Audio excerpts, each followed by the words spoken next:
Со едноминутно молчење синдикалните организации му дадоа почит на загинатите 33 работници кои животите ги загубија минатата година. Во нивна чест Македонското здружение за заштита при работа по повод 28 април, светскиот ден на безбедност и здравје при работа, засади по една садница за секого поединечно.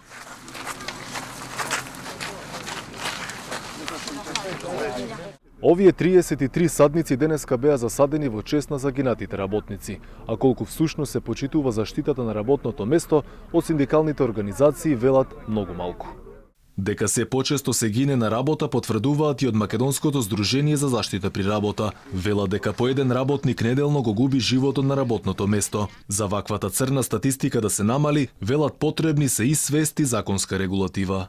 Тој еден кој гине на работното место неделно може да е нечи брат, може да е нечи татко, може да е нечи син.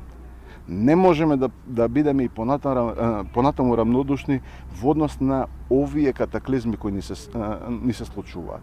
Доколку ги гледаме резултатите во однос на тоа географски, локацијски, ќе видиме дека најголем број од загинатите се наоѓаат во Скопје, а понатаму следат другите поголеми градови, но доколку ги споредиме со бројот на жители, ќе увидиме една законитост дека во помалите места на источниот дел на Република Македонија и понатаму представуваат минско поле за работниците во Македонија. Како неопасни професии кои земаат најмногу човечки животи се оние во земјоделството, во транспортните дејности и во градежништвото. Всушност ние каскаме позади настаните. Наместо превентивно да делуваме, да уште од мали нозе ја всадуваме онаа свесност поврзана со превентивната култура која е есенцијална во однос на справувањето со несреќите. За една вака мала земја, која всушност се бори со својот економски опстанок, се бори со своите политички проблеми. Уште ако го ставите и ова дека го губи населението не само со иселување, него и со загинување на работното место, со професионалните болести, тогаш имате една, би рекол, од повеќе црна ситуација.